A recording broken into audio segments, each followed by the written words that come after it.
I see we have our pro tem members. This is SB 54.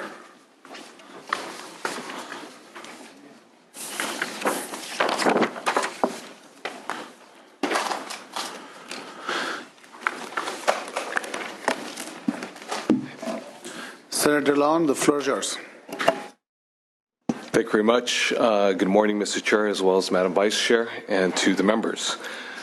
Police chiefs know a thing or two about public safety.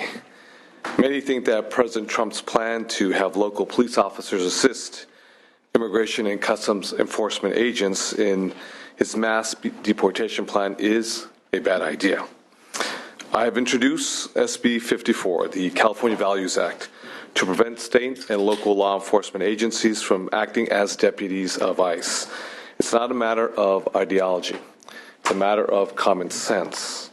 Our communities will become more, not less dangerous, when local police officers are pulled from their duties to arrest otherwise law-abiding maids, busboys, gardeners, and day laborers from immigration violations.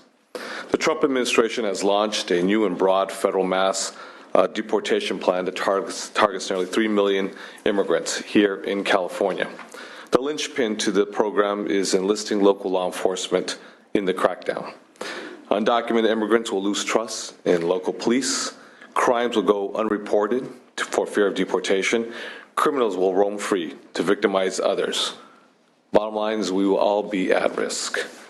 Quote, we will not do anything to violate that trust, said San Jose Police Chief Eddie Garcia at a press conference just a few months ago. Without cooperation, we would be ineffective as a department. While President Trump has scapegoated immigrants, and I do say this as my own personal perspective, painting them as lawless community, study after study has shown that crime rates by immigrants, including violent crime, are actually below that of citizens. Furthermore, a new study by the University of California, San Diego professor found that cities that do not cooperate with ICE are in fact safer in the aggregate and enjoy a much stronger economy. Congress's failure to fix our dysfunctional immigration system, and I agree that it's across the board, and not just one particular party, but across the board. Congress's failure to fix our dysfunctional immigration system has spawned criminal enterprises and black markets that trade in extortion, smuggling, human trafficking, and more. The National Law Enforcement Immigration Task Force, a group of 63 retired and active police chiefs and sheriffs, has argued that immigration reform with a pathway to citizenship rather than enlisting local police in an immigration crackdown force is a better answer. In a recent letter to the United States Senate, the task force wrote, quote, having the federal government compel state and local law enforcement to carry out new and sometimes problematic tasks undermines the delicate federal balance and will harm locally based, community-oriented policing. Under SB 54, we will continue to comply with judicial warrants to transfer dangerous offenders into federal custody for immigration and information enforcement purposes.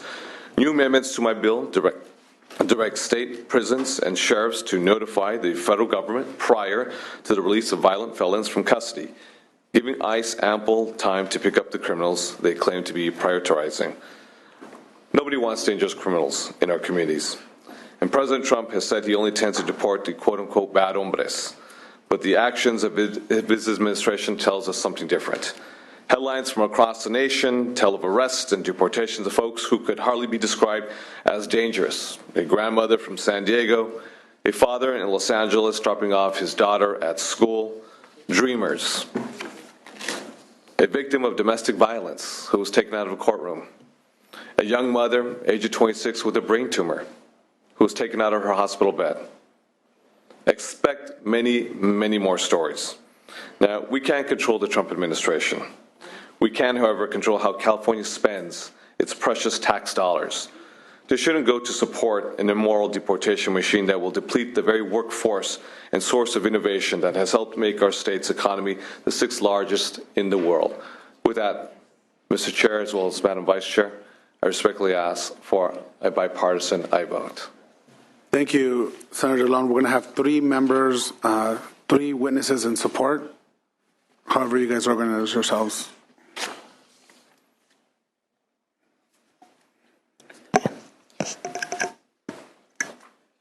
Buenos días. Mi nombre es Pedro Ángel Figueroa Sarceño y soy un residente de San Francisco. Tengo una esposa, una hija de 9 años de edad. Estoy aquí para admitir a este comité de senadores honorables a votar sí por la Acta de Valores de California SB 54. Good morning. Good morning. My name is Pedro Ángel Figueroa Zarceno, and I'm a resident of San Francisco. I have a wife and a 9-year-old U.S. citizen daughter. I'm here to urge this committee of honorable senators to vote yes for the California Values Act, SB 54. El 2 de diciembre del 2015 recibí una llamada del Departamento de la Policía de San Francisco diciéndome que mi coche que yo había denunciado robado había sido recuperado. On December 2nd, 2015, I received a phone call from the San Francisco Police Department alerting me that my car, which I had reported as stolen, had been recovered. Mi esposa y yo fuimos a la estación de policía a obtener un formulario de autorización para recoger mi carro. La oficial pidió mi identificación y me lo dio a ella. My fiancé and I went to the police station to obtain a vehicle release form so that I could retrieve my car. The agent asked for my identification and I gave it to her. Mientras estamos esperando a ellos para procesar el papeleo que necesitábamos, 2 oficiales me arrestaron sin explicaciones. Ellos me esposaron y me dijeron a un banco, me sentaron esposado en un banco a otro cuarto. After waiting a while for the paperwork to be processed, 2 officers arrested me without explanation. They handcuffed me and led me to a bench where I was handcuffed and sat in another room. Mientras que yo estaba en el banco esposado y mi esposa se preocupó y no entendía la explicación de por qué los oficiales me estaban arrestando. Meanwhile, while I was sitting on this bench, handcuffed, my wife became worried and did not understand the explanation that the officers were giving as to why I was being arrested. Por lo tanto, ella fue a la casa para recoger nuestra hija de 8 años y su sobrina, quien podía entender inglés mejor. As a result, she rushed home to get our 8-year-old daughter and her niece, who could understand English better. Después de un rato, durante que yo no sabía qué estaba ocurriendo, los oficiales me dijeron que iban a dejarme ir. Pensé que era extraño, que fui guiado afuera de una salida al lado de la estación de policía. After sitting for a while, not knowing what was going on, the officers told me they were going to let me go. I thought it was strange that I was led out of a side exit. En vez de la salida de donde yo tenía que haber salido del frente de la estación. Inmediatamente después que yo salí, encontré 2 agentes de inmigración. I thought it was strange that I was let out of a side exit rather than the front exit of the police station. As soon as I exited, 2 ICE agents were waiting for me. Inmediatamente esperando para mí. Ellos estaban esperándome a mí. Ellos me esposaron por las manos, la cintura y los pies. They were waiting for me, and they arrested me. They handcuffed my hands, my waist, and my legs. Es algo duro recordar esto, que realmente no me siento mal porque en ese momento que a mí me esposaron, ya mi niña estaba allí con mi esposa afuera esperándome, yo estaba esposado y mi niña decía, Daddy, no quiero que te deporten, papi, no quiero que te deporten, me decía. It's really hard to recall what happened and say this to you. While I was arrested, shackled, my daughter arrived and she started screaming, Daddy, Daddy, I don't want them to deport you. Yo estuve detenido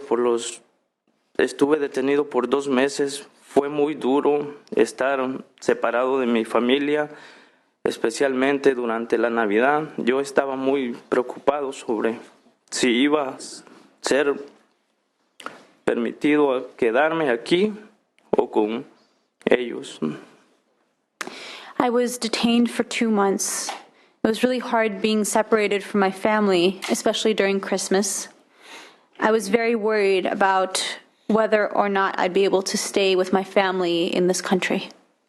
Fue un tiempo muy duro que yo viví durante esos 2 meses sin saber qué iba a pasar con mi familia.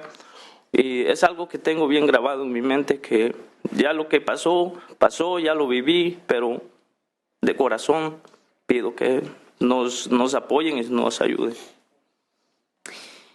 It's very hard to say this. It was, while I was in detention, I was thinking a lot about my family and whether I'd see them again. And I remember it very well in my mind, not knowing if I was going to be able to stay or what was going to happen. What happened, I lived it. It was hard. Cuando las personas escuchan historias como la mía, disminuye la confianza que los miembros de la comunidad tienen en la policía. La gente no va a querer presentarse ante la policía para reportar crímenes. When people hear stories like mine, it undermines the trust that community members have in the police. People will not want to go to the police to report crimes. Y sufre la seguridad policía. And the public safety suffers. Por favor, vote sí en SB para asegurarse de que lo que me ocurrió a mí nunca se repite.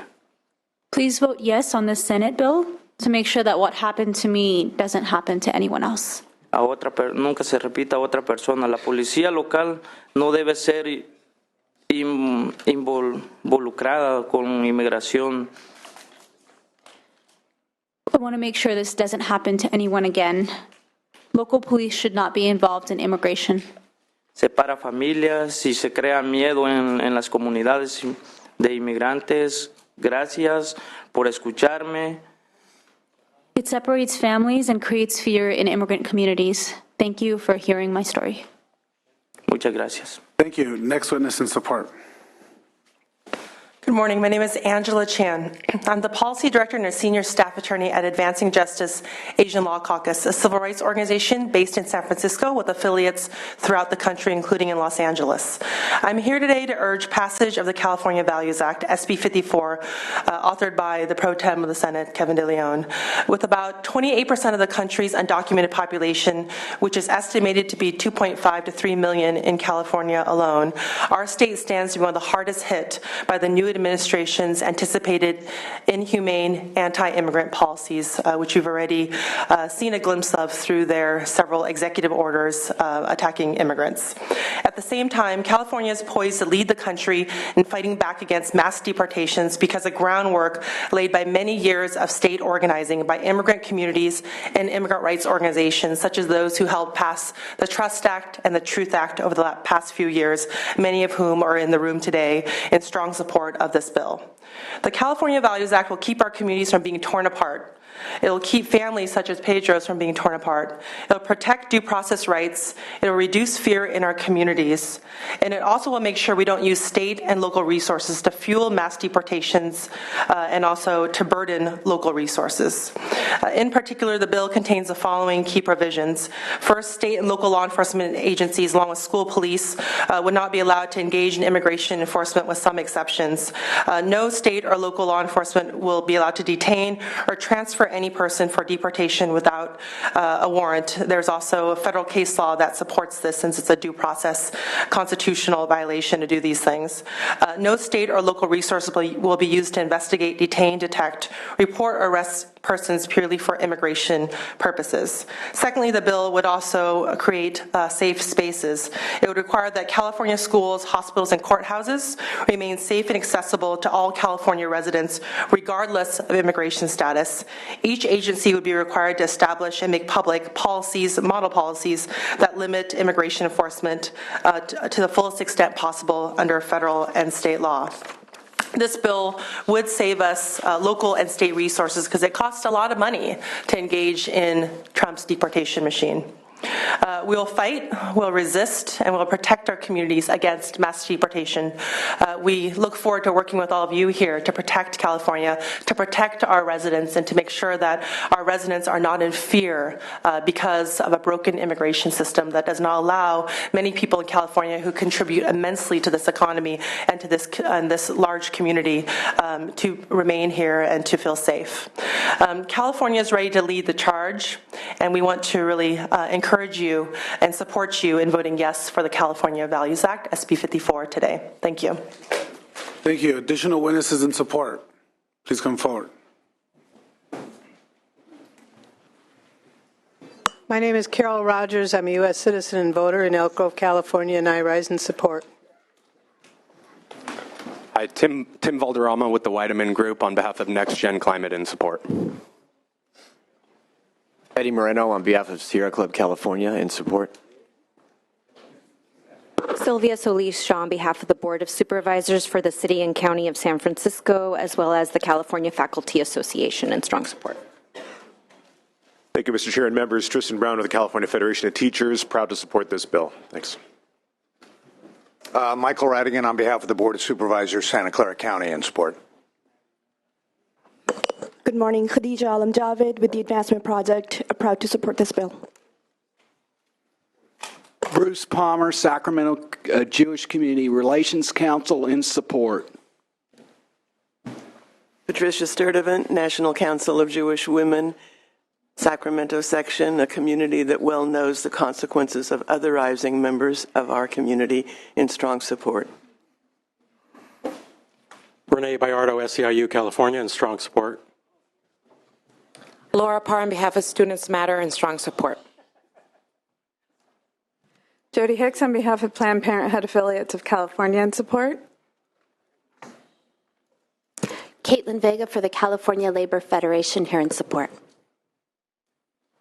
Cesar Diaz for the State Building and Construction Trades Council, in support. Sandra Palacios with the California Catholic Conference, in support. Mary Virginia Watson with AFSCME 3299, in strong support. Deacon Jason Welly from Dolores Mission Church in Boyle Heights, Los Angeles, with a coalition from Pico, California, representing 450 families in 75% of state and assembly districts, in strong support of a clean bill that doesn't further divide our community between good and bad immigrants.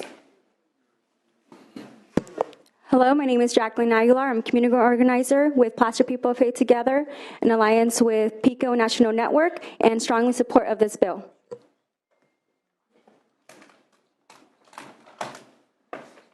I'm Maritza Giverga, and I'm from Sacramento, California, Pico organization, and I support SB 54, the clean bill. Thank you. Gretchen Young, California, Pico, and little old ladies everywhere. I'm strongly in support. Alex Gibbs on behalf of the cities of San Pablo, Berkeley, the city of Oakland, San Leandro, and Emeryville, in strong support. Hi, Hi, good morning. Les Morones from Oakland, California, Oakland Community Organizations in St. Louis Bertrand Catholic Church in support of SB 54, and we have close to 4,000 letters from our city in support. My name is Felix Castañeda from Sacramento, I'm representing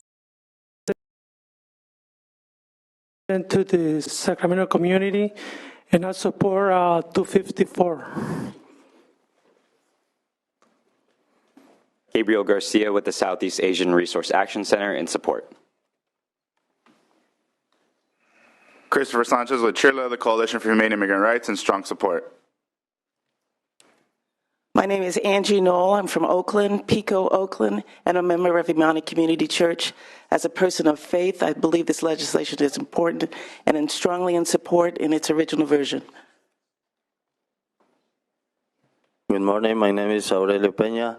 I'm coming from Oakland and from Pico, California, and I support the SB 54. My name is Manuel Arias, and I'm from Oakland Community Organization, St. Elizabeth Church, and I'm here to support SB 54.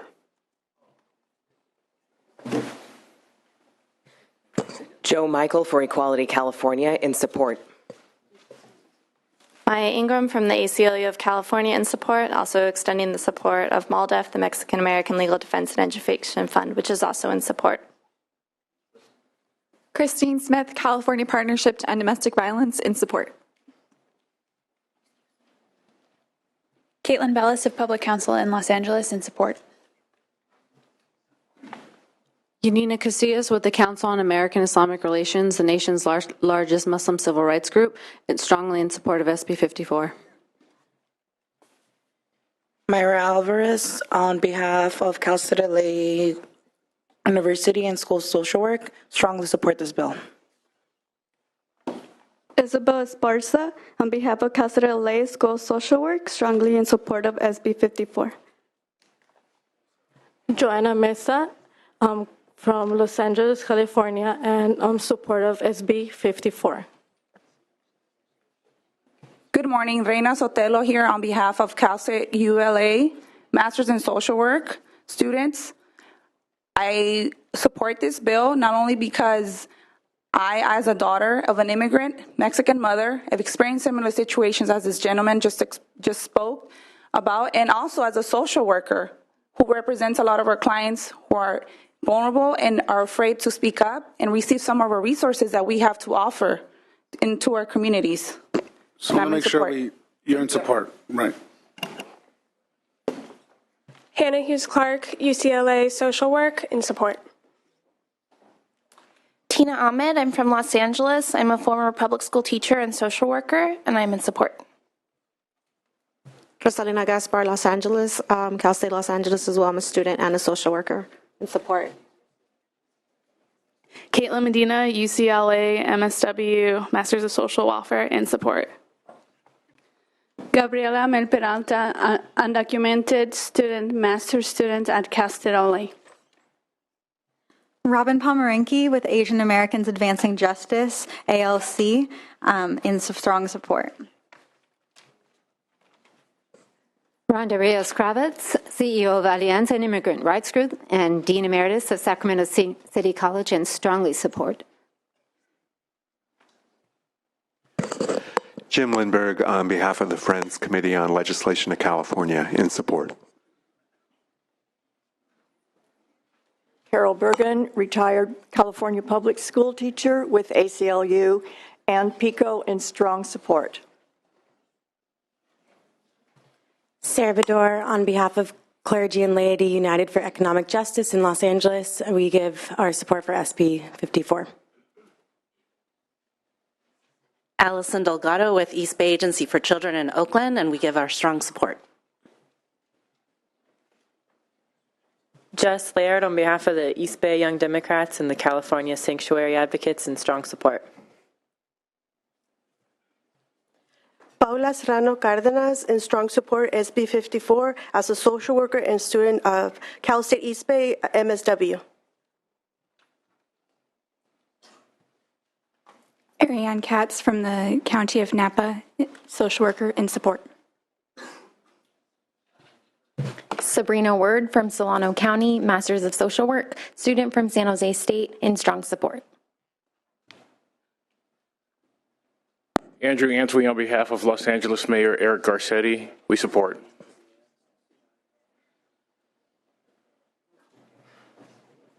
Mi nombre es Ruby Aguilar, and I strongly support of this bill. I am an MSW student at San Jose State University, and I intern at Círculo de Vida, a nonprofit organization for Latinos diagnosed with cancer. And again, I strongly support.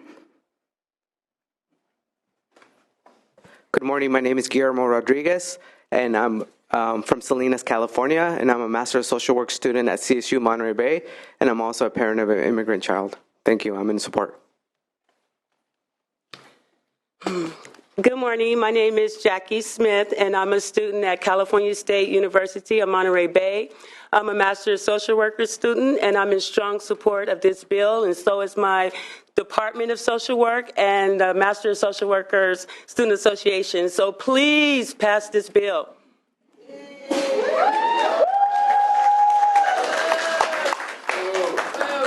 Hi, my name is Julia McMullen. I'm here from San Diego State University School of Social Work. Strongly support this bill. Thank you. Good morning. My name is Andrew Marquez. I'm with California State University of Fresno Master of Social Work program, and I proudly support this bill. Hello, I'm Remy Converse. I'm a Master's of Social Work student from Cal State Fullerton, and I support this bill.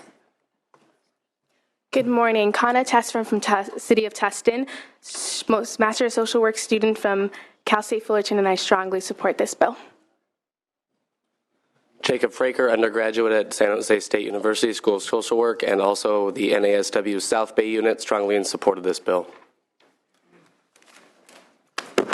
Maritza Estrada from Cal State Fullerton, Master's in Social Work from the City of Orange, and fully support this bill.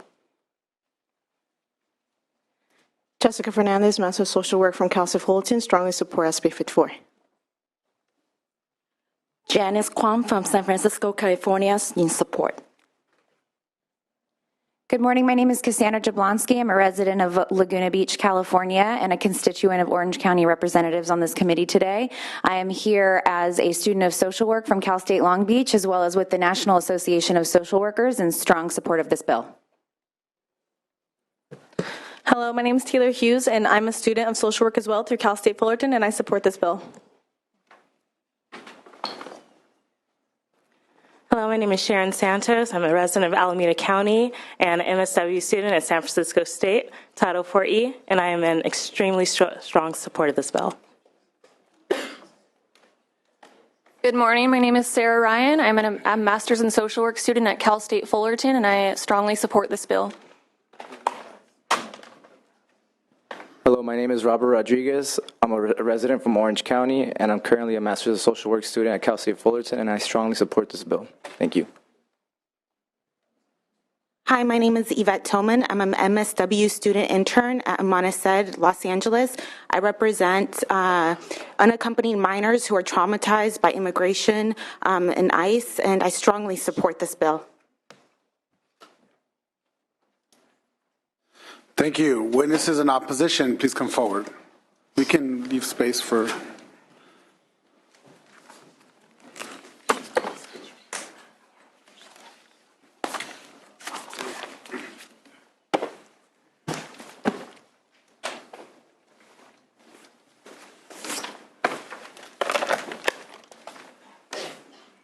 Again, we're going to have 3 testimony in opposition, and the rest will identify themselves in their position. Go ahead. Good morning, Mr. Chair and members. Corey Salzillo here on behalf of the California State Sheriff's Association. Regrettably, still in opposition to the bill. We remain strongly opposed to the policy, specifically the limitations SB 54 imposes on law enforcement's ability to communicate. This limitation creates a significant public safety problem inasmuch as it precludes law enforcement from lawfully communicating with federal authorities about persons who are in our jails who may be a risk to public safety. Let me reiterate that sheriffs do not wish to act as immigration police. They are not doing so, and they protect everyone in their communities regardless of immigration status. and they are not engaging in frontline law enforcement, contrary to the statements that have been made thus far about the bill. Let me also be clear that the amendments do not resolve our concerns. The amendments still preclude communications with federal authorities about potentially dangerous people. The amendments only allow communications with people who have been convicted of a misdemeanor and who have a prior violent felony. This leaves open a ban on communication about people convicted of felonies and people who are alleged to have committed crimes who are in county jails. As to the specific fiscal issues, we fear that compliance with the bill jeopardizes federal funding, as the analysis points out, potentially hundreds of millions of dollars or more to state and local governments.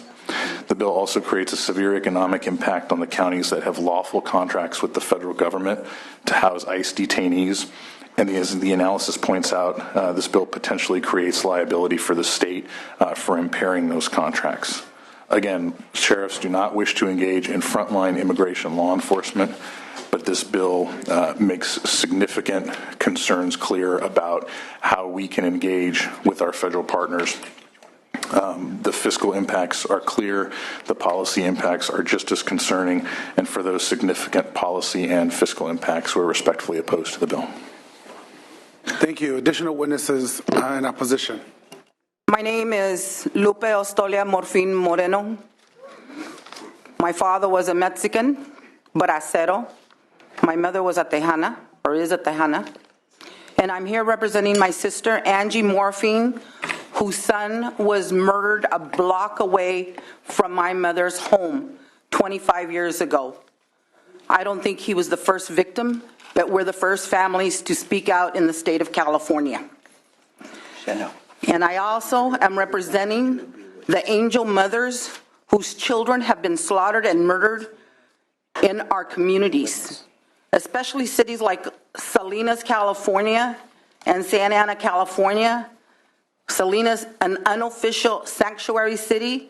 Santa Ana just became an official sanctuary city. Article 4 of Section 4 of the United States shall guarantee to every state in the nation a republic form and shall protect each against evasion and domestic violence. Our beautiful children have been sacrificed at the altar of elected officials and nonprofits, as we could see how many nonprofits are making money off of our dead children. Section 8 says that we will not help illegal aliens in any way or form or encourage them to be in our cities, to be in our neighborhoods, to kill our children. We want you to stop this now. Now. I have it on good authority. Our side wins. Even with all that you have, our side wins. Because you have weeping mothers,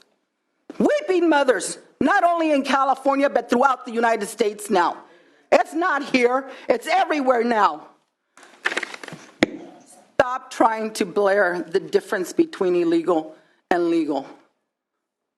There's a big difference. We're Americans. We live the American culture and we have the American spirit. We don't steal, we don't lie, and we don't take other people's things. This man that was up here crying because he was locked up or something, these mothers, these families, their children are gone forever.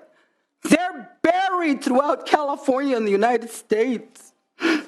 Ruben was 13 years old. He was just starting.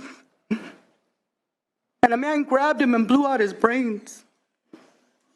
Stephen Woods was at the beach. How many of you have gone to the beach with a girl and walked the beach?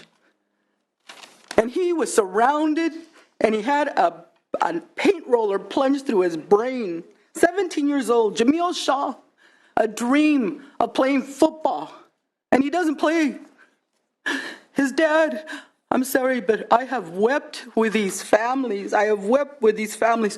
Drew Rosenberg, San Francisco, murdered by an illegal alien, ran over him on his bike 3 times.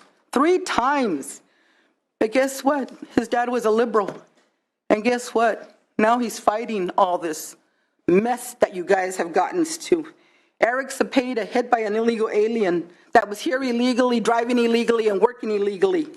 Dominic Duran, his mother went to the Republican National Committee convention.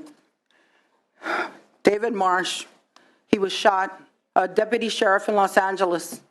He was shot, and then the illegal alien came out and shot him again while he was laying there. Cristina Pena was 14 years old when some guy grabbed her and strangled her and threw her into a field, raining. That's where they found her body. I am a victim of illegal immigration. I was molested as a child, as I know you were, Richard. I know you were molested. How dare you side with the other side? How dare you? I was pregnant by 14. I had 5 children by the time I was 22 by an illegal alien, and I married him. So my city is a sanctuary city. I live in fear, horror, terror. I don't leave my house very often. I go to work, and I am a county government worker. 34 years. I know what social services we do. I know the cost of helping illegal aliens, foreign, unlawful foreigners. We want it stopped. Or the mothers and the fathers, the families. We are going to plaster our children's pictures all over the state, and we're going to let them know what government elected officials have let the slaughter of our children happen in California and all these cities. It's a disgrace, a total disgrace. I ask you to vote no on 54. Thank you. Next witness in opposition, please. My name is Chanel Temple, and I'm an American citizen. And I would like to say that I oppose SB 54 because American citizens deserve to be protected from illegal immigration. California sets a trend. And if you pass this bill, you are saying that it's okay to allow illegal aliens to come into any state and be corrupt, murder, kill, and rape people across this country. We have had enough. According to Stephen King's office, there's at least 15 to 25 Americans killed every day by illegal immigrants. That's over 9,000 people a year. If you round that up, because I'm sure it's more than that a day, if you take 10,000 times the last decade, that's over 100,000 American citizens that we know of that are murdered by illegal immigrants. According to the Constitution, we have a right to be protected. We have a right to be protected by domestic and any foreign invasion. And this is a foreign invasion, especially on the black community. What you're doing is allowing people to come over here and bring apartheid, because that's what you have done to the black community. They come over here. When my people commit a crime, I have a nephew in jail now. We get 3 strikes. They come over here, the law gets changed for them. They get sanctuary. It's unfair. And it's unconstitutional. The 14th Amendment was written for descendants of black slaves, not for anchor babies. Okay, you come over here and you do not respect our laws. I was married to an immigrant. I stood in line with him downtown when the immigration officer was on Los Angeles Street. It took him over 10 years to get his citizenship. He entered this country. He assimilated the correct way. It took him 10 years. We're not against we're not against immigration. We're against illegal immigration. And again, we're not going to have it. No matter what law you pass, the federal government tops that law. You are not the law of the land. I don't care how many laws the state of California pass. Okay, your day is going to come. Thank God to Donald Trump and Jeff Sessions. We have had enough. As American citizens, we pay taxes, and we have a right to be protected by the police department. That's what they're for. When a bank robbery happens, they don't stop and say, oh, will wait for the federals to get here before they apprehend the suspect. They arrest that suspect. The same thing with crimes here. We're not going to go for it. We're not going to tolerate it. You're wasting taxpayers' money writing all these senseless, corrupt bills, sending a message out of the state of California. We're not going to have it. We're going to send the right message because we're going to stand and we're going to stop the spread of your corruption.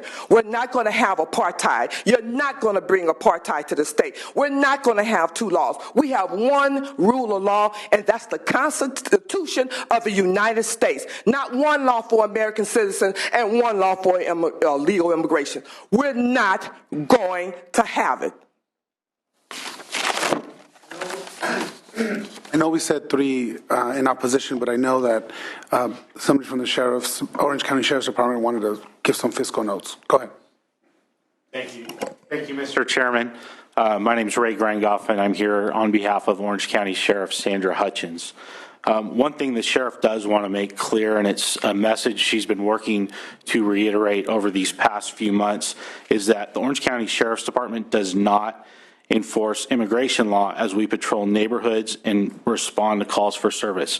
We view that as a federal responsibility. We don't ask for the immigration status of suspects, witnesses, or those who call to report a crime. It's very important that any resident, regardless of immigration status, can confidently call local law enforcement for help without fear. And that is a message she continues to reiterate. However, we are very concerned about the fiscal impacts of SB 54. There are areas where our jurisdiction between state, local, and federal government overlap, and areas where we receive crucial funding to address significant public safety challenges. One such area is an ICE-funded child exploitation task force in which Orange County Sheriff's Department contributes an investigator, and the federal government helps fund that investigator's overtime, their office space, and their equipment.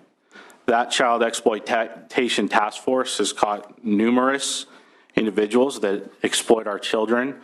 One was a business executive who, when the task force concluded their work, they were able to file 30 counts of child abuse against that individual. Another thing for Orange County that is very significant is we have some vacant space in our jails. We have a contract with the federal government to lease bed space that generates significant dollars, $22 million, that helps us to, during a time of economic challenge, to fund our frontline public safety services. That is significant. And incidentally, it's also a benefit to those family members of those being detained, where they can visit them in their local neighborhood rather than going out to out of state or in a distant area like the Mojave Desert. So I would just encourage this committee to take the time to look at how this bill is going to fiscally impact your state budget and also our local government, because that impact can be significant if some of these issues aren't clarified. Thank you. Additional witnesses in opposition, if you can just state your name and your position. Go ahead.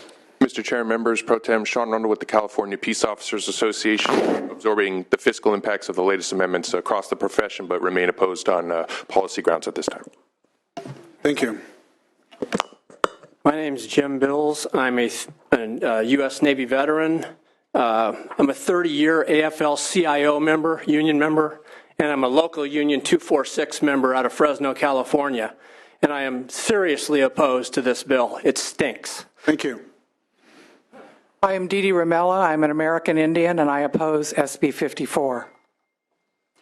I'm Robin Vidston. I am the Executive Director for We the People Rising. I say help Americans first, help our homeless, help our veterans, help our unemployed, help our disabled, help our foster children.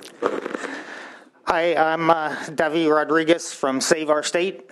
Being a nonprofit, I guess I'm not supposed to engage in politicking and all, so I just would like to take a moment to ask you to consider the state legislature's infatuation with the subject of immigration. It seems to dwarf anything that I've come to know lately, and I ask you to consider the business of the state first and not so much the outsiders. Thanks. Thank you. Next witness. Yes, my name is Raul Rodriguez, Jr., and I'm the California coordinator for America First Latinos. I oppose this bill.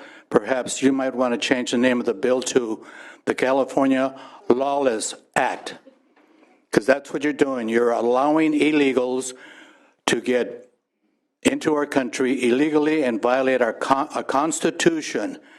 I think it's time that De León and Ricardo, you better get on track with representing American citizens, putting Americans first, and not illegals who are in this country illegally. It's time to put a stop to it. Thank you. Do your job or face maybe time in jail because you're losing. Yes, time in jail. Thank you. Next witness. Yes, my name is Stacy Barth, and I'm an I'm completely against illegal immigration, and I do as much as I possibly can to be an activist against it. So I am definitely against this bill. Thank you. Next witness. Yes, my name is John Guzman from Riverside County. Driven all 450 miles, my wife and I, to get him here today and ask you to not vote for this bill. This bill supports illegal immigration. My father came across as a guest worker back in the 40s, and I was born here in America. I support supporting Americans. There's a difference between legal immigration and illegal immigration, and what this bill is doing is supporting illegal immigration. Thank you. Additional witnesses in opposition. This is an opposition, and please consider, Donald Trump is trying to do what he can to go ahead and change things that have been. Yeah, I hear. Let me speak. Please give me a few minutes. Everybody has had a moment to speak, and I'd like to have my time as well. People have called him bigot, racist, all kinds of names, which is untrue. If you just listen to him. If you could just stick to the merits of the bill. Okay. We already had 3 in opposition. Actually, I have 4 in opposition, 2 in favor. If you could just give us your name and. Well, you asked me for the fiscal impact. This is $12 million that's going into supporting illegal immigration. This is foreign aid. If you think about it, it's foreign aid that we're giving to. That's SB 6. It's the wrong bill. Oh, okay. Coming up. What's the cost on this one? 25. What is the cost on this one? 25 million? Billion. 25 billion. Imagine the impact to California when the federal funds are taken away from California. It's going to impact the entire state. So, you've already made up your minds apparently. But please give it some consideration. There is a difference between supporting illegal immigration and legal. Let's do it the right way. Let's do it the way my father came across back in the 40s. Thank you. Thank you, sir. Thank you. Seeing no additional witnesses in opposition, finance. Thank you. We have not taken a position on this bill. There are a lot of unknowns, and we're still investigating all of the fiscal ramifications possible for the state and local government entities, some of which were mentioned by the sheriffs. Broadly, we're looking at costs associated with termination of local law enforcement agreements, both with the federal government and private vendors, potential effects on joint law enforcement task forces, some new DOJ workload associated with reviewing and creating specified documents, and bringing all of our state departments into compliance with the data sharing limitations. We're continuing to be made aware of programs and policies that may be impacted by the bill, and we'll continue to follow it as it continues through this process, and any new amendments we see, we'll continue to engage. Thank you. Comments or questions from committee? I'm going to just ask one that was brought up again by our law enforcement folks, Mr. Pro Tem, in terms of the issue of potential loss on federal funding, particularly when it comes to some of these programs that are doing really good work in the community. Just want to get your thoughts on that in terms of are we making sure that those programs remain, and in terms of the loss of funding, that we curtail that? Yeah, Mr. Chair, there should be no loss of funding at all whatsoever. Let me repeat again. There should be no loss of funding at all whatsoever. A couple things. We have drafted language that is part of this measure with regards to the multi-jurisdictional task force that currently do exist at the multiple levels. Those task force would not be impaired. They do stay intact. Therefore, the flow of dollars that come from the federal government, whether it's FBI, Homeland Security, that come to our local police departments will not be impaired. Also, too, I think there was a comment with regards to the representative of Orange County sheriff or sheriffs, or the sheriff, I should say, about detention centers. I think some counties throughout, I don't know which ones, specifically off the top of my head, I know Contra Costa is one, I believe Orange County is another, perhaps Riverside, but I know there's a handful of counties who currently have contracts with the Homeland Security with regards to detention centers. This measure is silent on that issue. It does not prohibit that contractual agreement that exists, either retroactively or even prospectively at all whatsoever. So counties can continue to have that relationship if, in fact, they wish to do so. Got it. Thank you. Senator Bates? Oh, yes. Go ahead. Thank you, Mr. Pro Tem, for those comments. I do believe what can be at risk in any of the federal funding we're looking at across our budget are those that are discretionary, generally grants. And if grants are involved in any one of these, grants that come from the federal government, there's some areas of the federal funding that are not subject to any sort of deletion. Those are protected. And I don't have a list of those, but I've done a little research on it. But funds that come to our state, our counties, that come in the form of grants, not necessarily competitive grants, but those that are given, for example, to the special task force, to the special committees that are working on, target areas.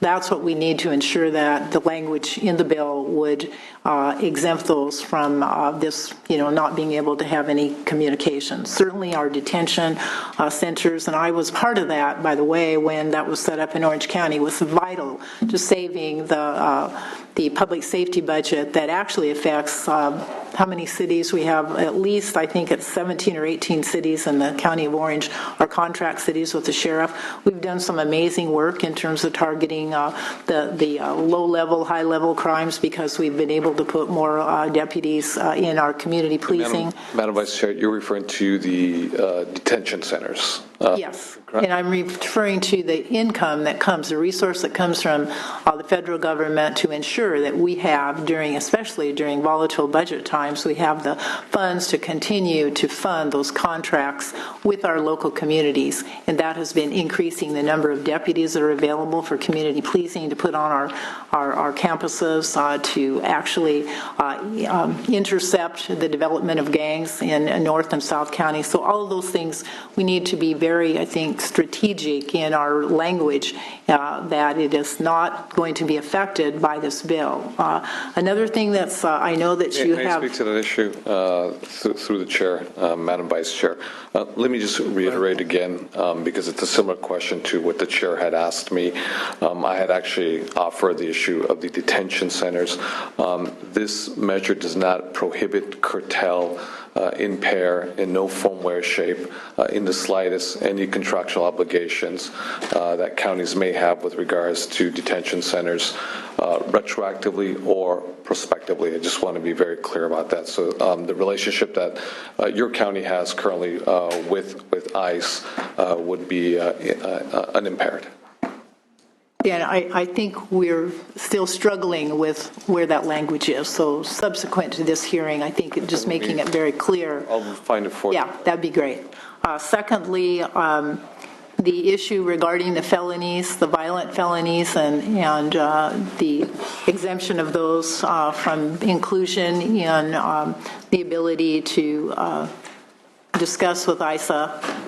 I don't know if he's listening. I apologize, Madam Vice Chair. Can you repeat one more time the last part? I was saying you have provided amendments that exempt violent felonies from effect of this bill. But serious felonies are also extremely violent. And let me just read a couple that are not included, and there's a list of them, but I think these are the ones that are most concerning. Human trafficking involving a minor. That's 236.1. These are serious felonies that are not covered by the amendments you put in. Assault with a deadly weapon. 245A1, rape by intoxicating substance, 261A, rape, sodomy, oral copulation of unconscious person or by use of date rape drugs, 261A3 and 4, inflicting corporal injury on a child, 27.3D, any felony involving the personal use of a deadly weapon. And it's troubling to me that individuals, given the new gun laws we have in the state of California, would be using these deadly weapons. That is a violent felony just by virtue of a felon, illegal immigrant having access to a gun and using that, in a manner that maybe they don't kill the person, but it's an assault. So I think the bill needs to take a long, hard look at increasing the serious felonies as part of those that we can have conversations between ICE and our local law enforcement. These individuals are ones that return to the communities and continue their criminal activity. And you've heard me say, and I say it very passionately, I was a social worker, I worked in many of these communities. Individuals involved in this kind of crime are predators on the people that live in those communities. So creating a sanctuary city or community where these individuals can return to it do not protect those who are documented or undocumented. They continue to prey on those who are very vulnerable. You are very vulnerable if you are in this country illegally but doing all the right things. You've raised children who are born here, they go to school here. I can't understand why we want to release those individuals with no conversation with immigration enforcement back to those communities and let them prey on them. And that's my passion. That's my concern with this. Madam Vice Chair, I think that's a passion that we both share in a bipartisan fashion. I don't think there's one individual on the dais or one individual in this room, whether you're for this measure or against this measure, irrespective of political party, that would want any violent criminal felons in our communities. I've been very vocal and very upfront about this. I'm going to try to my very best, depoliticize a highly political issue. I think I've been very clear about this. There's not one individual, not one single Democrat, not one single Republican who wants any dangerous, violent criminal felon in our community. We make it very clear that if ICE knows that there is a violent individual in their custody, specifically, or more specifically, in the custody of the county sheriffs right now, they need to get a judicial warrant to remove that individual from the jail and from the country, period. We made that very clear. The language is there. I'm going to still work with the Sheriff Association along with other law enforcement agents. But I just want to make very clear about that. And I'm open to working with you, Madam Vice Chair, as well as your staff members to cover other ground that may have unintentionally not been covered. But I just want to really make that point clear. I think we're all together in this, that we don't want any violent criminal felons to be in our communities. Yes, if I may make one final comment. It is a timing issue, too. Mr. Pro Tem, the time it takes to get a federal warrant, these people are out on the street, and you know how they can just disappear. You can't find them, and they're hiding, and they're hiding in place, and therefore perpetrating. But finally, let me say, because I think we can have our discussion and maybe fix some of these things that I feel are very, very threatening to public safety. This is a bill. I think that the fiscal analysis, as we need to get to that, is $2.7 million right off the top hit on the general fund. It should be a candidate to suspense, and at the appropriate time, Mr. Chair, I'd like to make the motion that it does go to suspense, and during that time, we would have an opportunity to kind of, take care of these things that are extremely concerning to many of us. 62% of the people in California oppose what is called a sanctuary state. And I think we need to pay attention to that number of people who are very concerned, perhaps by the dialogue, perhaps by the distortions. I'm not sure what it is, but it is our obligation to work through that to ensure that the people in this state do not feel vulnerable, their safety, their everyday lives, their children, all of their friends are not subject to, criminal activity increasing. I think we agree, Madam Vice Chair, and through the chair, could you actually give me a citation of the 62% quantitative research that you just shared? I would be happy to provide that to you. Could you don't provide have it it for me with right me now? No, I don't have it with me. Okay, and also too, could you give me a definition also to what a sanctuary city is? I think it's defined in the legislation before us. Actually, it's not. I'm asking you, if you separate from the measure itself, your own informed opinion, if you can give me what a definition of a sanctuary city is.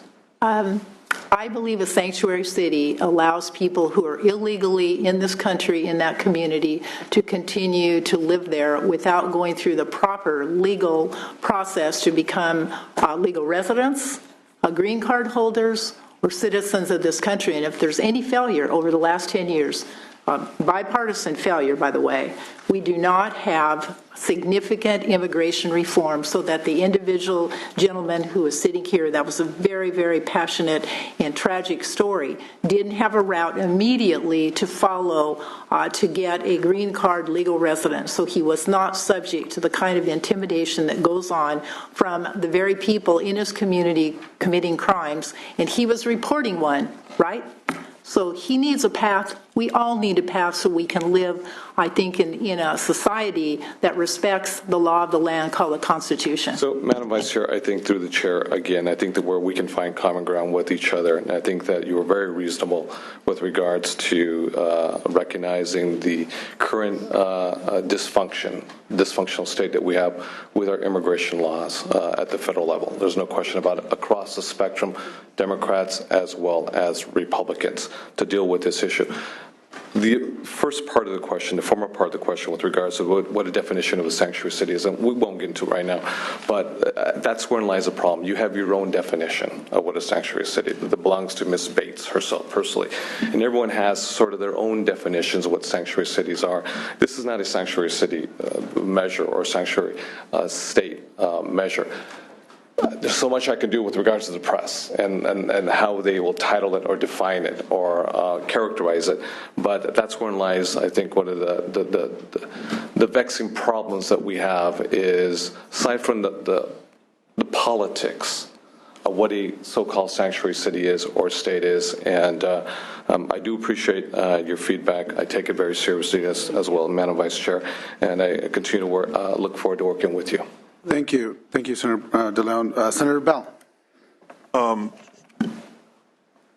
Right now we have a greater concern about this issue of this change in the federal policy and laws, but it's really only a greater concern because this concern has always been there.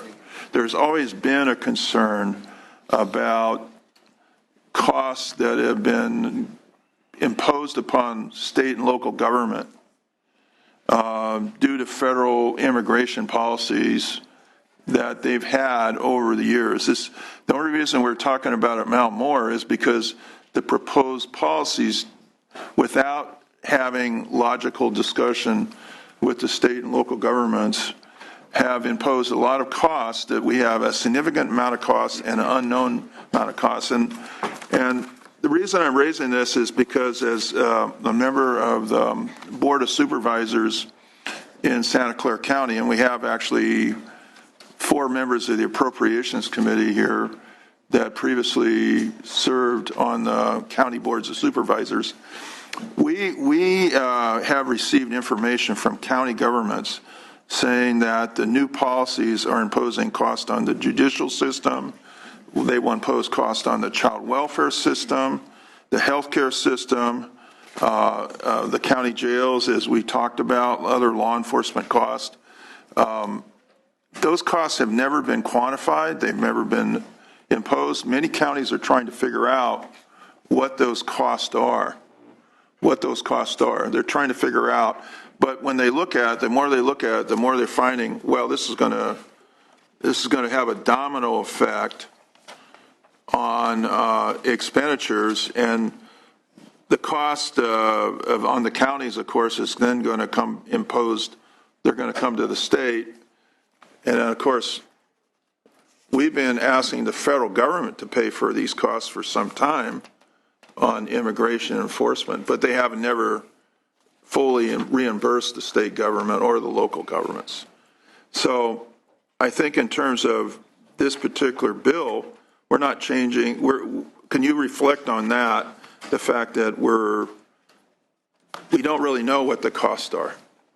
Do you agree? I want to know if you agree with that. It's just sort of that we're the Appropriations Committee, so we don't really know. But the reports we're getting from counties seem to indicate that this change in policy at the federal level is going to impose a lot of costs that we don't even know about yet.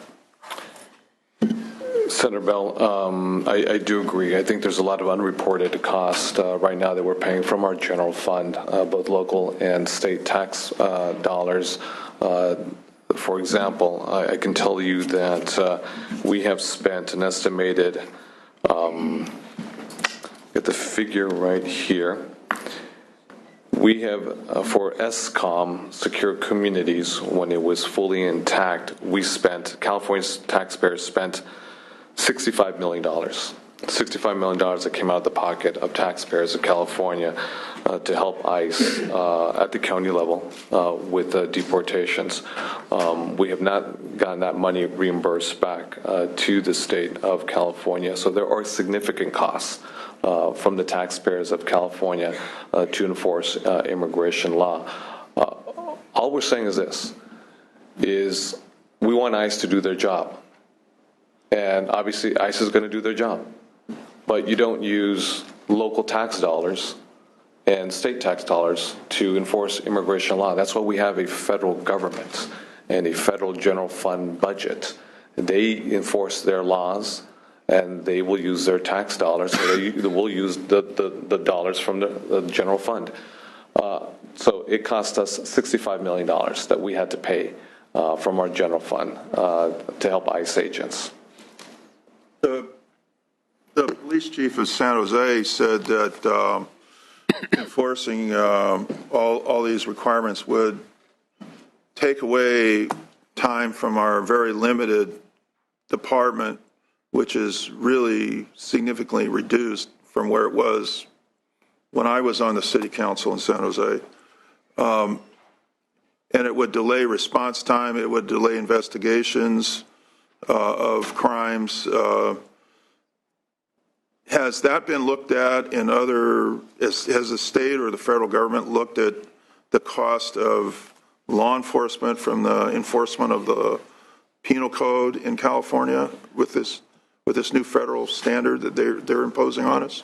I am not sure if Homeland Security or ICE and Secretary John Kelly has done an extensive analysis with regards to what the cost would be at the local level. I got a feeling that they're not going to be entertaining any cost analysis for local and state governments. One of my concerns deeply is that when you have police officers abandoning their duties to help set up a perimeter around an elementary school, around a church. Again, if I can attempt to bifurcate the situation between individuals who are criminal felons, who we clearly don't want in our communities, and I've heard very passionate, very deeply personal, heartfelt testimony to those folks who are in opposition to this measure of the tragedies that have happened in the past. And my heart is broken because of what happened in the past, in some cases years ago. We don't want that to happen. At the same time, we don't want police officers to abandon their duties and help ICE in federal immigration raids that doesn't make sense around elementary schools, around churches, around homeless shelters, around work sites. Those are tax dollars being utilized to enforce federal immigration law. Federal immigration authorities will do what they're legally authorized to do. I'm under no illusion that federal immigration law is exclusive jurisdiction of the federal government, specifically Homeland Security and ICE. There is nothing that a state government or a local government can do to thwart that effort, even if there were folks who wanted to do that. You cannot do anything about that.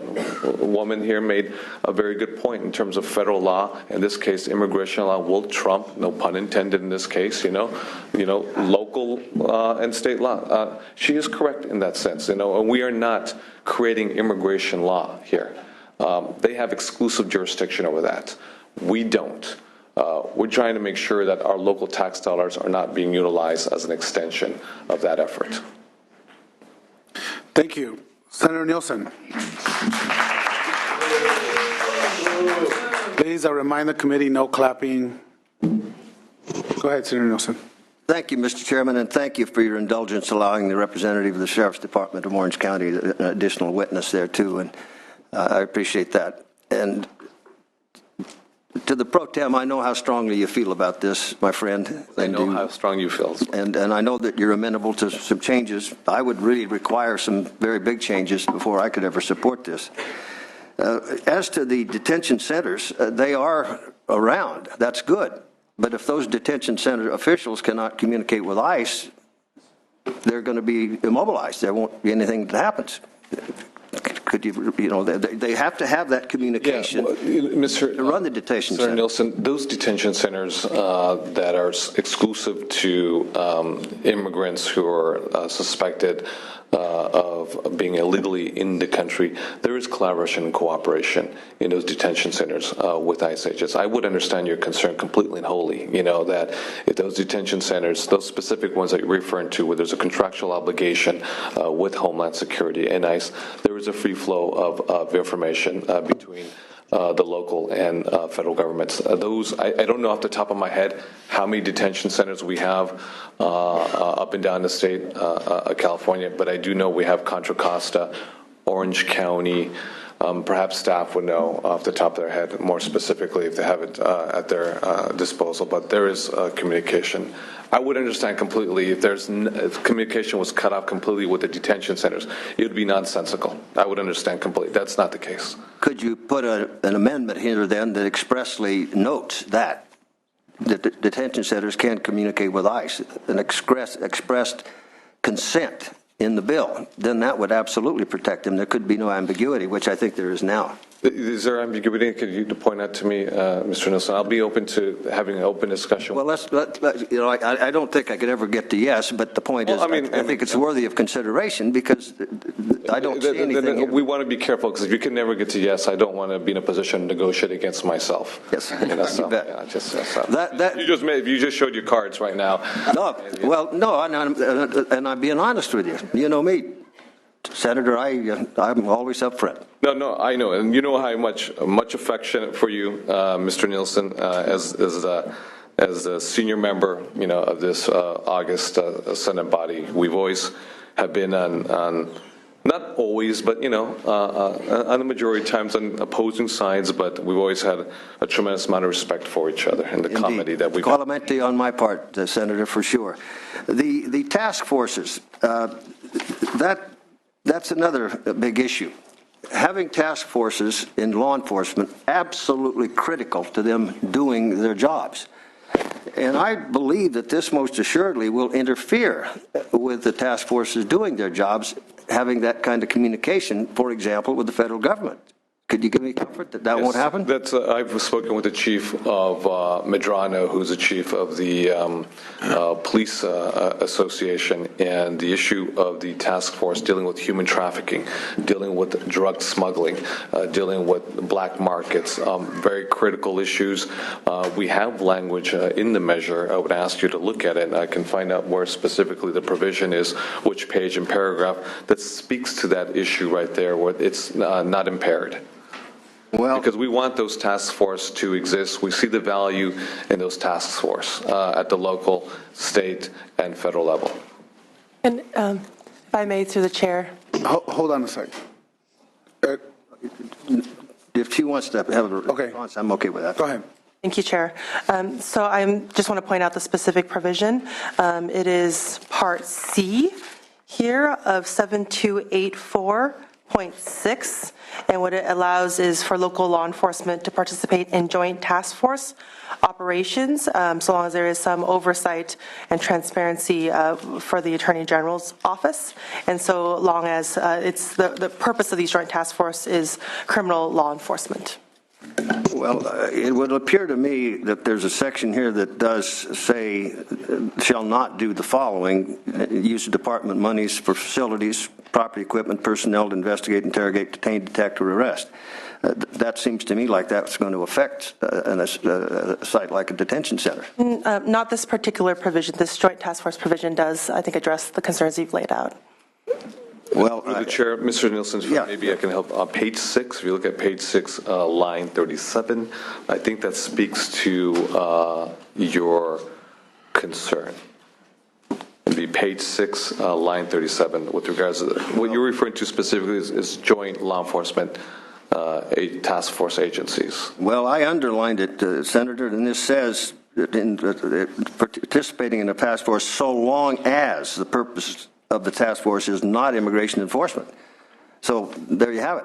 But that is correct, because we just talked about the issue of black market. We talked about international arms dealing. We talked about human trafficking. We've talked about drug smuggling. We talked about a whole variety of issues. I think the thesis of the measure with regards to SB 54 is to have a firewall between what is considered immigration enforcement and what is the criminal activity.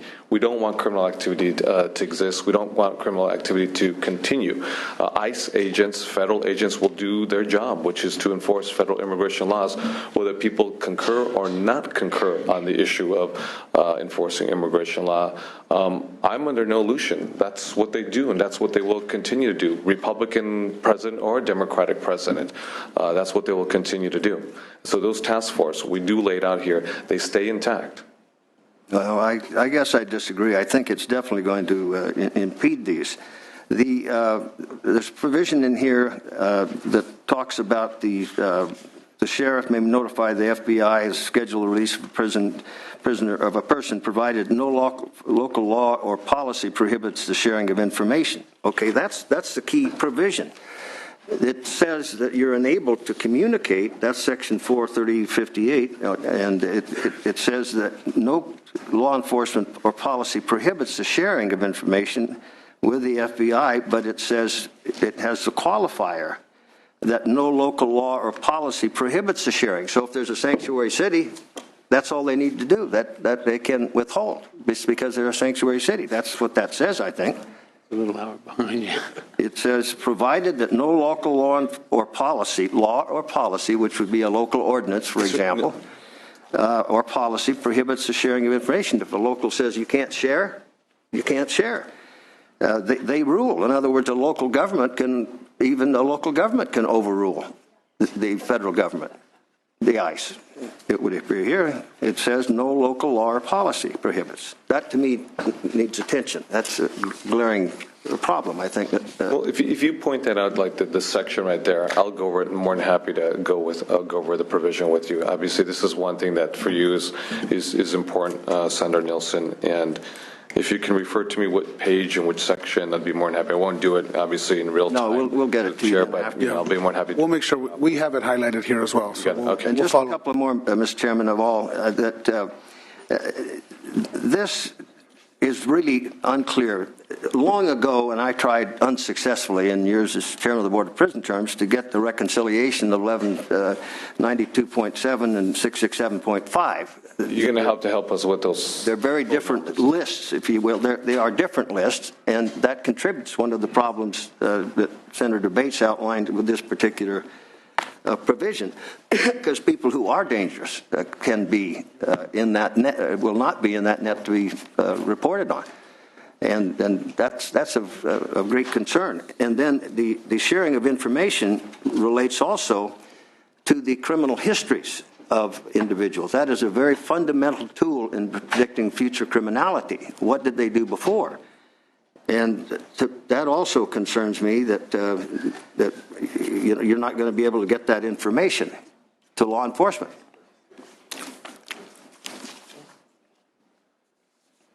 Senator Nielsen, I was just told right now through the chair that all information can be shared with ICE. Just be very specific about that right there.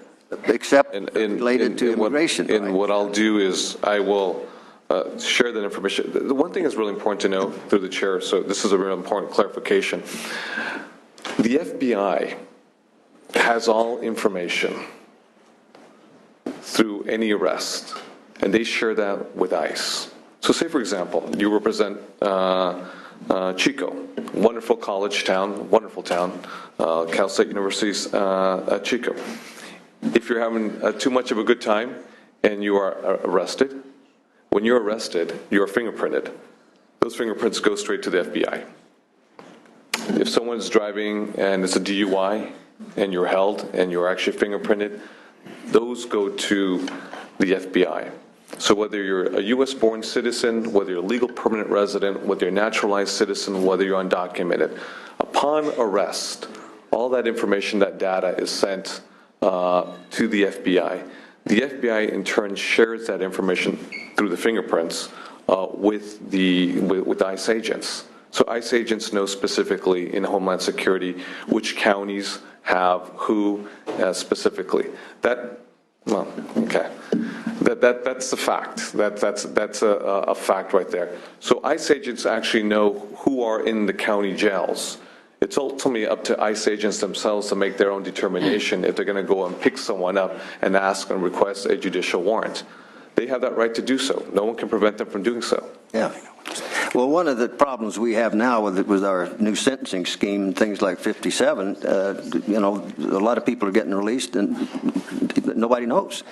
Well, no, maybe you're referring to from the CDCR level. Well, the point is FBI information is great, but if it does not track with local law enforcement, meaning they can't communicate, or ICE, who does have information, can't communicate, nor can the local jail or the sheriff's department or police department communicate, then we've got a huge problem, because some very dangerous behavior will be not disclosed. Senator, if you don't mind, we'll have... Thank you very much, Senator Lara. So we've researched this issue. The FBI and ICE has access to the National Crime Information Center, NCIC. It's a FBI database, and that contains a ton of information, including who's in the jail, release dates, charges, convictions, really a lot of information. So unfortunately, or fortunately, the federal government has access to all of this information at every level. I understand that, but the point we're making is the cooperation of the federal government with local law enforcement. You're stepping in and putting the handcuffs on local law enforcement, impeding even the federal government because they can't communicate, and there's a deficiency because there's information they now cannot have about that individual in custody or who they've just arrested. That's a problem. It flows both ways, and now we've put a barrier between that very important communication between law enforcement agencies. That's my concern, Senator. Senator Nielsen, I think you made your point. Do you have another question? Well, I just have to lastly observe. Okay. This will set up a safe haven for criminals. They will come to California. Why? Because they're going to be protected. They're going to be shielded. It's so simple and elemental. You don't even need to read the language of the bill. They come in their sanctuary. They are protected. And I will consider even the worst. Ask the family of Danny Oliver, the deputy sheriff that was murdered here in Sacramento, and Michael Davis, and Kate Steinle. We can go on and on. This will allow more of that to happen.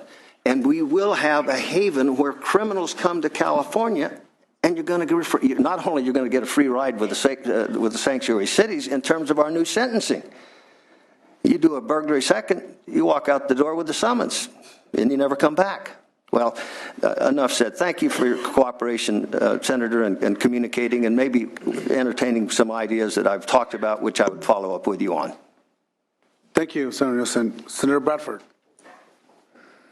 Thank you, Mr. Chair, and I want to thank the witnesses both for and against this bill, especially the ones in opposition, because we've heard you loud and clear, and as I think it's been stated, it's not a single individual here on this committee who's opposed to public safety. That's paramount on everything that we're doing as it relates to this bill, as well as this being a fiscal committee. I've heard from the constituents in my district who've called in opposition to this bill. I've heard from my police chief, as the pro tem has referenced, Chief Ed Medrano, and concerns. And I think we would all agree, criminals we want off our streets, whether they're legal or illegal. So that is not what we're ignoring here. We're very much committed to making our neighborhoods as safe as possible.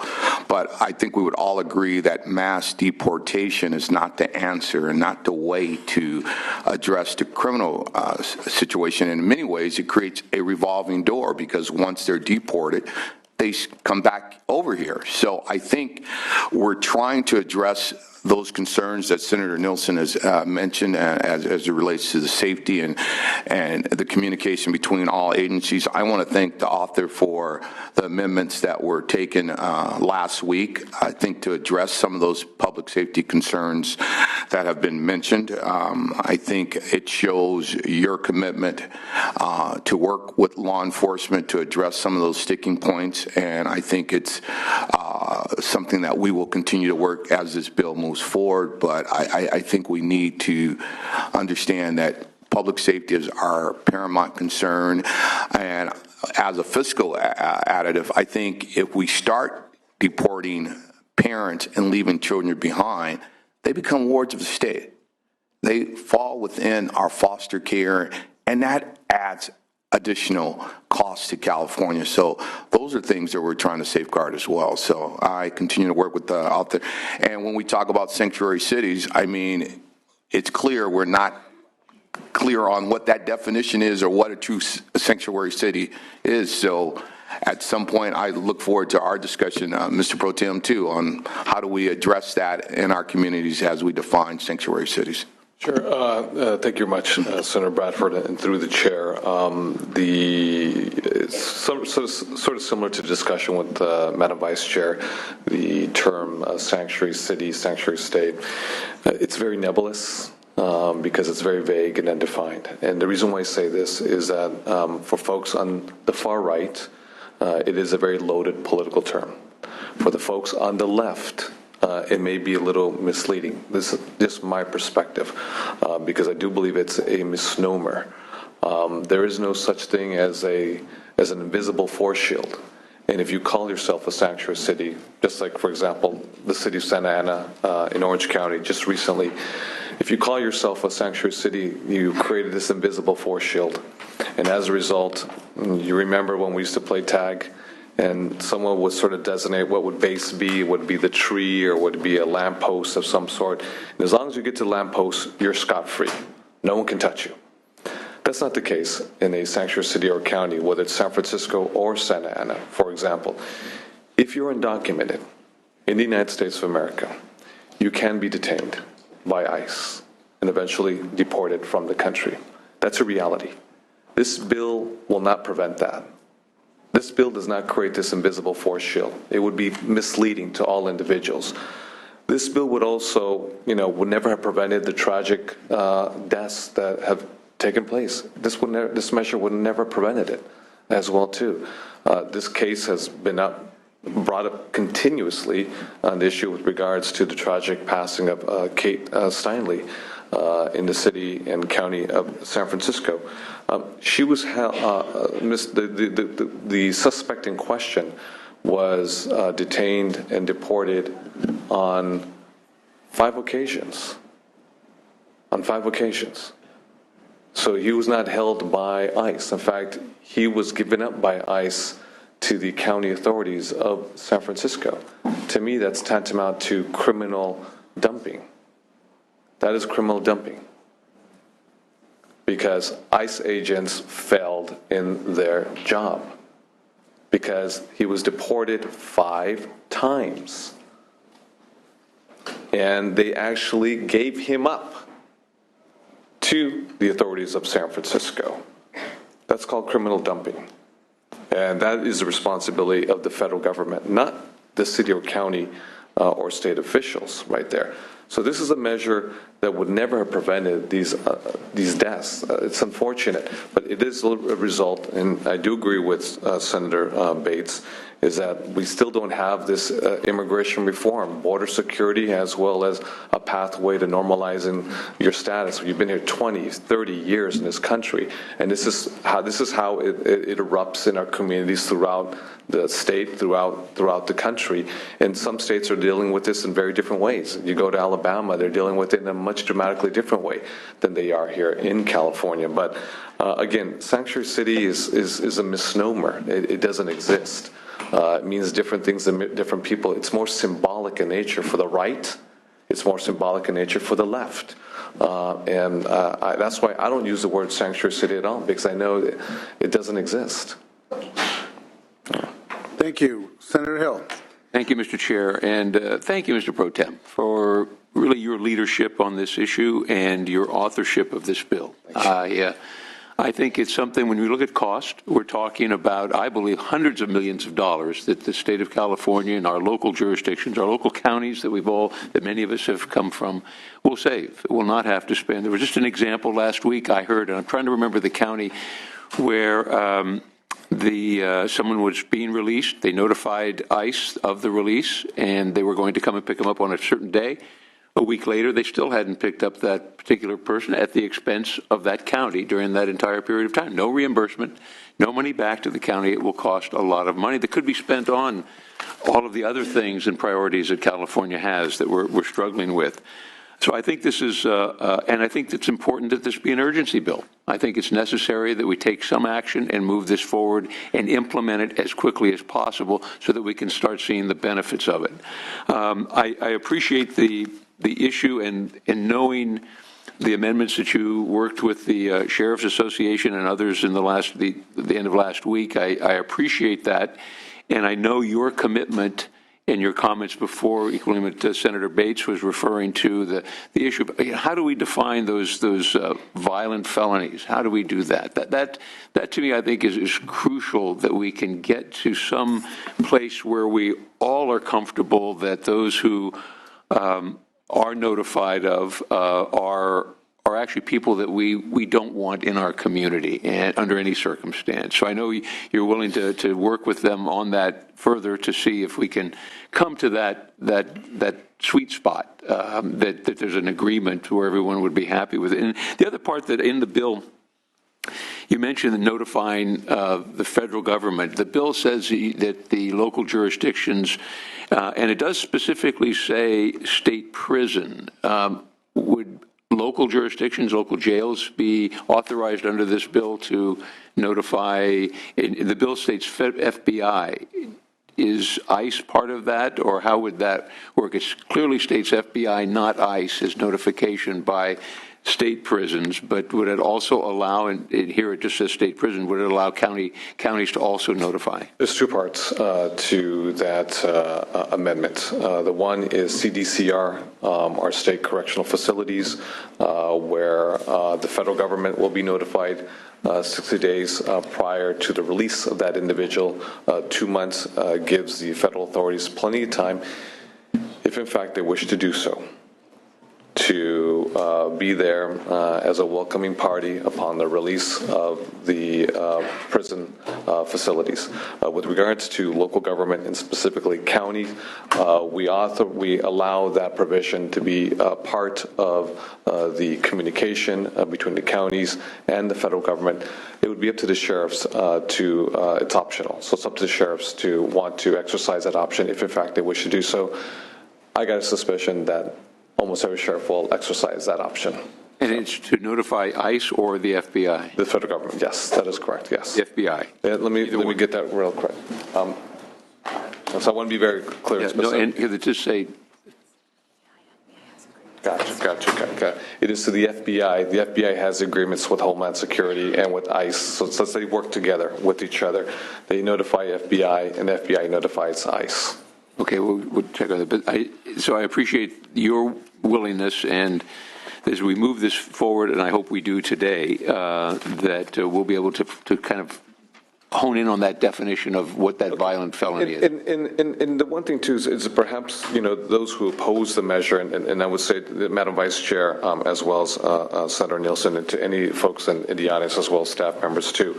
The provision, which is highly controversial, but it was an amendment we moved forward with, is that CDCR will be notifying the feds, 60 days prior to the departure of an individual. That's pretty good. It's still controversial among folks. There's no question about it. But for them to actually know your release date, and for them, if they don't show up, I don't know if it's logistical issues, if it's not a priority issue, if it's like they're just focused on other things, they're not focused on that. And if someone is released from prison with ICE authorities knowing exactly their prison date, and they commit a crime, another heinous crime, where do you point the finger? There's nothing in this measure that you can actually prevent a murder. And again, the Steinle case, which is, my heart's broken for the family, for the mother and the father and the brother, and what I heard about it. And it became very highly politicized during the presidential campaign as well. I know that, from my understanding, from what I've read, the parents sort of regretted, if you will, to be part of this highly politicized, environment. But my heart is broken because of what happened. But this is an individual that was released by ICE 5 times. 5 times. What happened with the breakdown with ICE? So. Thank you. Senator Wiener. Thank you very much, Mr. Chairman. I also want to thank the Pro Tem for his leadership on this important issue, and I know we have other bills today, and I think that in combination, these bills send a very clear message that California, that we in California are going to stand with our immigrant neighbors. And these are our neighbors. These are people in our community who contribute to our community. There was a comment made before about living in fear in a sanctuary city, the fear of living in a sanctuary city. Well, I live in a sanctuary city. I've lived in a sanctuary city for just about 20 years. I was a victim of crime by someone who was born as a citizen in this country. And I'll tell you what causes me fear as a resident of a sanctuary city. What causes me fear is that we may end up in a situation in this country where people are fearful of calling the police to report a crime. That gives me fear, that we might have members of our community who do not feel safe going to the police to report a crime. That we may have residents of our community who will be fearful to be witnesses about crime because they're undocumented and they think that if they report a crime or make a witness statement about a crime that they will be deported. How does that make us safer? That makes my community less safe. What gives me fear, and a lot of people fear, is that we have children who are scared to go to school because they're worried that they may come home after school and their mom or dad might be gone, and so they don't want to go to school. And there are residents in my community of 20 years who have that fear, children that we are traumatizing because of what this administration is doing and saying. And that gives me fear, and it gives a lot of people fear. What gives me fear is having families that are torn apart, where a mother or a father is deported and is no longer with his or her children, or you have children who are citizens of this country, and Senator Lara has been working on this issue, who are citizens of this country who may not even speak Spanish, and they go back to Mexico or wherever else with their parents instead of being separated, and they are children who have no experience in that country, and they now are held back because they are now being effectively deported as citizens of the United States to a country with which they don't have that same level of connection because they weren't raised there. I also just have to say that I am starting to grow weary of the, and I'll just use the word because it is, the absolute slander of undocumented immigrants that they're all criminals. It is a slander. And we know, and we're talking about statistics, that crime rates in immigrant communities are lower than in the general population. Anyone can commit a crime. And anyone who commits a crime, whether you are a citizen, whether you are a... Senator Wiener, can you give me a second, ma'am? That was very disrespectful. You don't cuss. We know, but everybody's treated you with respect. Everybody listened to your testimony. I'm asking that you please apologize to Senator Wiener. I will not apologize. I will not apologize. Well, that's... Our children are dead. Our children are dead, sir, and you are trying... I understand, but we gave you ample time. We were very respectful. And you yelling profanities at Senator Wiener is unacceptable. Go ahead, Senator Wiener. Thank you, Mr. Chairman. That anyone can commit a crime. Citizens commit crimes, as I learned firsthand. People who are documented, people who are undocumented, anyone can commit a crime, and anyone who commits a crime should be held accountable for that crime. But to start linking immigration policy to some sort of belief or understanding that people who are undocumented are somehow more likely to commit crimes is it's wrong. And, when we talk about some of the stereotypes that we hear, when my grandparents and great-grandparents immigrated here from Eastern Europe and from Russia 100 years ago, they came here for the same reason that people are immigrating to this country from Latin America and elsewhere. They didn't come here to commit crimes. They came here to find success, to make lives for themselves and their families. And that was true 100 years ago with people who were fleeing Russia and coming here to make lives for themselves, and people who are coming here today from Mexico, from Central America, from elsewhere. And we need to embrace our immigrant neighbors and stop with this demonization. Thank you, Senator Wiener. Is there additional comments or questions from committee on this measure? Seeing none, I know Senator Bates there's a motion to send this bill to suspense. I'm going to respectfully disagree with my vice chair. Just given the current environment and uncertainty in California related to immigration policies of this new administration, I think we do need to act quickly and ensuring that we don't use California tax dollars to supplant the work of federal immigration agents. This is something that I think is timely, and I am going to be requesting a no vote. Senator Bates will be requesting an aye vote on the measure to move to suspense. Thank you. Secretary, please call the roll. Laura? No. Laura, no. Bates? Aye. Bates, aye. Bell? No. Bell, no. Bradford? No. Bradford, no. Hill? No. Hill, no. Nielsen? Aye. Nielsen, aye. Wiener? No. Wiener, no. That motion fails. There's a motion by Senator Hill to move this measure to the floor. Secretary, please call the roll. Laura? Aye. Laura, aye. Bates? No. Bates, no. Bell? Aye. Bell, aye. Bradford? Aye. Bradford, aye. Hill? Aye. Hill, aye. Nielsen? No. Nielsen, no. Wiener? Aye. Wiener, aye. 5-2, that bill is out. Thank you, Senator De León. Mr. Chair, Madam Vice Chair, thank you very much, and we will continue to work. Thank you. Thank you.